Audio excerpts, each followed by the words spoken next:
Warning! This video will not show you how to make compost in winter. It's showing an attempt at making compost in winter. For those who are also trying to learn about composting, especially in winter, this video and the previous two may be handy still. Maybe for some theory, but mainly probably to learn from my mistakes. But success is on the way. The next video, which I will upload 1 or 2 days from now, will show a dramatic change of plans and how a very different approach will lead to composting in winter, with extra benefits. Hi again, 4 days later, 4 days after the second turn, which was, as you can see in previous video, pretty unsuccessful. I managed to stop just about any bioactivity, any generating of heat. So last time, if you'll remember, I added 20 liters of water roughly to the new core just to get it a bit damp, moisten up, so that all the bacteria and protozoa could, the circumstances would be better for them than in dry ice. Still roughly between 15 and 25 degrees warmer than last winter, and 2016 was the warmest year on record. So apart from this being maybe sort of a lethal fever of planet, it thawing is perhaps quite handy for the heap. It looks a bit soggy, to be honest, and in that case it won't really work either. Too wet is also not the right set of circumstances. What I could do now is just turn the thing again.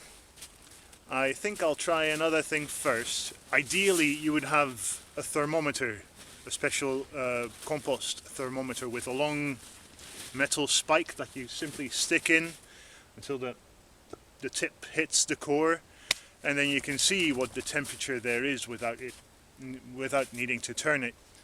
I don't have one. I do have this though, so I'll just have to make a hole in the heap all the way to the core and then stick my hand in.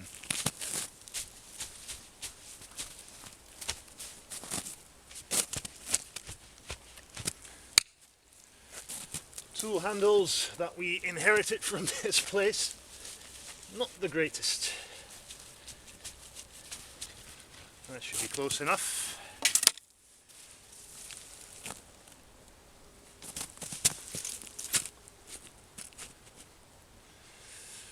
Yeah, that's sort of what I feared.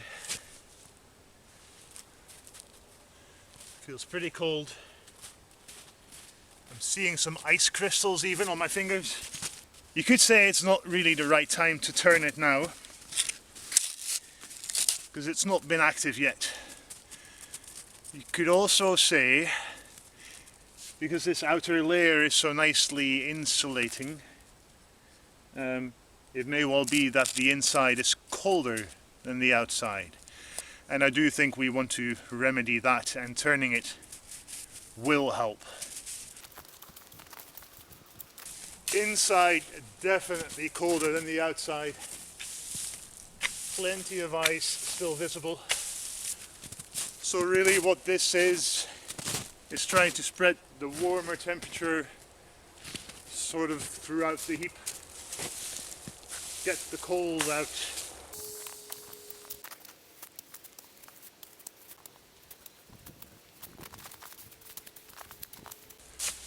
Alright, so as always, outer shell to two sides, step 1. Step 2 is the next layer, becomes the basis of the new heap, and then the outside becomes the new core. And note that now the outside was probably the warmest part of the whole heap. So we now have the warmest material in the new core, and I'm hoping that will help get things going. Last time I said that what might help at this stage was worm juice, and I did take the worm juice from the production unit and put it in our earth cellar, and it's still one block of ice. unfortunately can't do that now. That will be for next time. Now that it's not freezing and the outer layer was more or less defrosted entirely, I can do the moisture test, and I already see it. Indeed, it is too wet. So you take a handful of material, you squeeze hard, and it should just drip. I don't know if you can see that, but it's dripping a bit too much. It's not going so well, is it? Too damp, definitely too cold. In theory, I could put the whole heap onto pallets so that air can flow underneath, and then the airflow would help more of the water gas off. If it's still too wet next time, I will do that probably. But for now, what I'll probably do is make a flue in the new heap, just from the very tip down to almost the ground, with the stick, open it up a little bit, and then from the center the water will be able to evaporate easier. Right, on we go.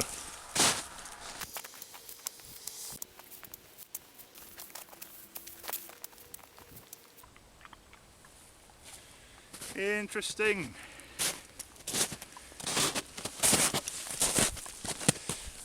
What does that look like? One of our dead chickens. Poor thing. That was one that died. Might have been early November. So it's been in that heap fairly deep, but on the side I know where I put her. So that was probably an area where it heated up a bit, at least, when it was still in the holding area there. But a lot changed here. This is just the coat of feathers, basically, and inside it's just bones. So all the meat has disappeared. It seems as if it's been eaten. Well, it certainly has been eaten, of course, even if only by bacteria. So I'll now put this, for whatever nitrogen it still holds and whatever bacterial activity is still ongoing in that little carcass, I'll put it in the core, and that again might help speed up the whole process. Sorry, that reminds me, thinking about having really to wash my hands after this, I got the question, why do you want to finish compost in 18 days? Why the bloody rush, I think the words used were. Several reasons, and let's start with the one I was just reminded of, otherwise I lose it again. Pathogens. This composting method is, if all goes well, and I swear it will eventually, even if it takes till summer, it will heat up to the point and to the length of time that any relevant pathogens for animals, for humans, and quite possibly for plants as well, will all be dead. Nothing, or next to nothing, survives 50, 60, 70 degrees Celsius as long as this heat takes to form. So that is something that you wouldn't get in your more conventional composting, where you just throw whatever you might have onto a heap and add on over the months or even longer, and just let it rot until it turns into compost. That is called composting, and pathogens as well as seeds of weeds will survive in a heap like that. So with this method you do away with that problem. The other main reason that I'm in a hurry, not really now in winter, but I will certainly be in a great hurry in spring, is because, as I said earlier, in spring we'll need thousands of litres of compost to form our new hugel beds and the more simple no-dig beds. And yes, it takes a few hours of work, but I think it's well worth it. Ideally, perhaps if you would have the time, if we would have been here for years and years already and would have been building compost heaps for slow composting over the years, we'd probably have thousands of litres now and we would quite happily use that. But since we don't, the 18-day thing is really a big bonus. Right, before I finish the whole core, one more thing. Since the composting process hasn't really started yet properly, I can still add new materials. Once the process gets underway, you shouldn't do that anymore. Now I'm trying to find the carcass again, so I've got that right here on the top.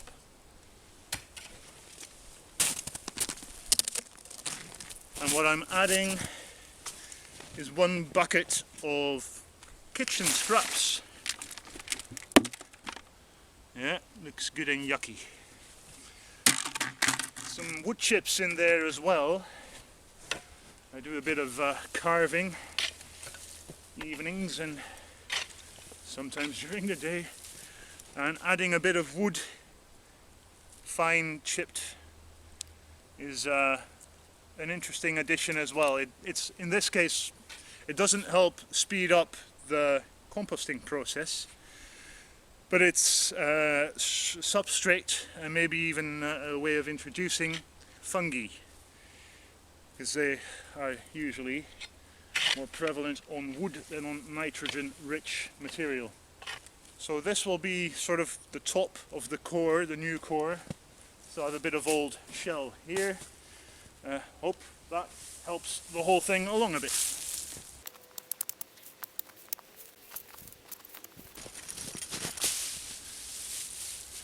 New core shaped. And then just peeling off what's left and putting it on top and all around.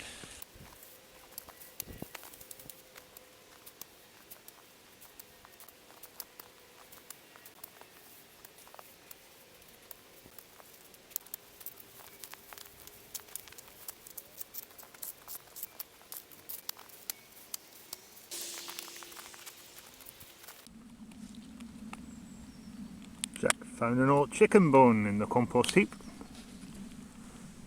Lovely. Okay, hi again. Today it's going to be up or under, sort of, and next time, if you'll remember, last time nothing had happened in here. The only thing was that it had gotten a bit more damp inside, with the temperatures being so high then. And that I was going to show, but the battery ran out while I was finishing up. I made a little hole down from the top, as deep as I could go, to function as a sort of flue for moisture to come out of the core so that it would dry out a bit. And we'll see how that worked, because it's a bit frosty now. You can see there's a little bit of ice or snow. I think we had a fraction of a millimeter of snow last night. That's on here, but I think the core is still defrosted. I'll actually check that, see if there's any temperature increase at all. If not, we'll turn it anyway and we'll add some of this lovely stuff. The worm juice I mentioned earlier. Far from prime, maybe because it's been sitting in as an ice lolly for a few weeks. Maybe because it probably doesn't really form well as it percolates, as the water percolates through the manure and worm colony, if there are still live worms in there. But in worst case, it's still a decent compost manure tea, rich in nutrients, minerals and stuff that is basically just good for to get the compost heap going. So I'll check temperature first. Not too much talk in this video, I think, probably not necessary. And if it's up, then it's all the better, of course. I'll still add the worm juice to the new core, where it will be hopefully hottest, the coming few days.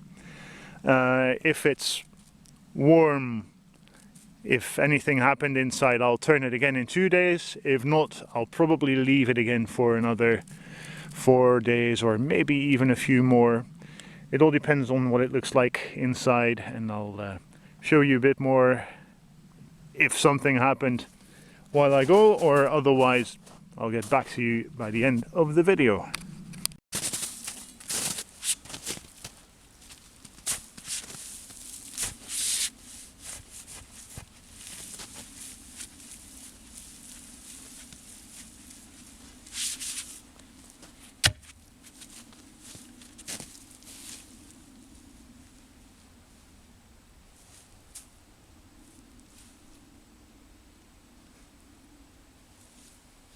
Can't say that it's really warm.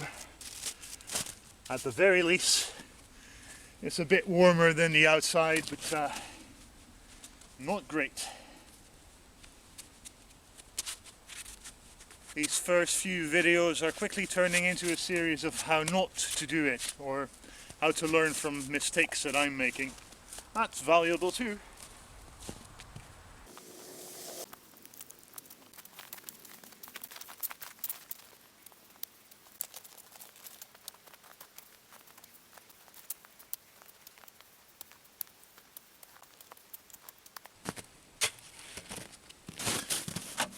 That's the new basis formed.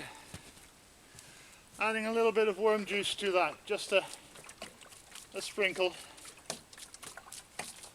I want it to be mostly in the core. And now actually I'll see if I can find that old chicken that I found last time and put somewhere on top of the core, with also the kitchen scraps. Found it here.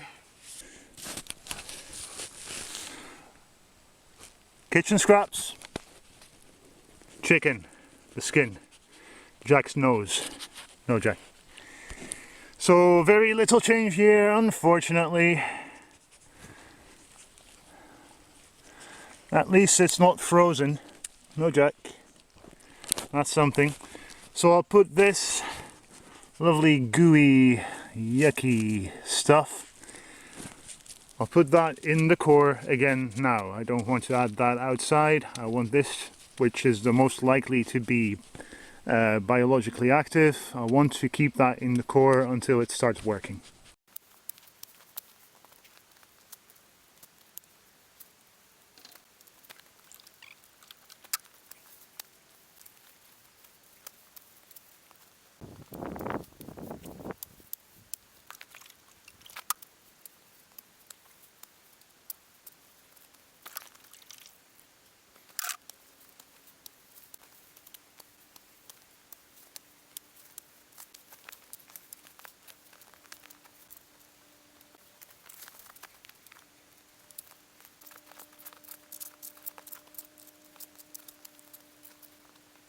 Not much happened at all, unfortunately. Big difference now, the worm juice is added. Starting to become a little bit pessimistic here. I hope that maybe we would have we might be back to the 15 or 20 degrees Celsius core, but nope, nope. One more thing that's interesting, I think, is that, can you see, it's roughly chest height now. It was, when I last turned it, roughly the same height, and then when I started turning today, it was just above hip height. So it settles quite a lot, even in just 2 days. Even if not much happens, I'm at least fluffing it up and adding a lot of oxygen and air to the whole heap, and I hope that will be worth the turning energy, because so far it's not done too much, but hey, this is a learning experience. Since we're expecting a little bit of snow, I'm going to cover it up with 2 tarps after all now. And that also reminds me, first video I said I'd use the rake to rake up all the loose stuff that stays behind that the fork can get. And I didn't do that because if I would, then I would add a lot of snow and ice to the outer shell when I finish the whole heap, which then by the next turning would become the new core. And I want to not have any, I don't want to introduce any new ice and snow into the core all the time, because that keeps it from working. And adding snow to the outer shell, if it snows, would of course do the same thing by the next turning. So, covering it up.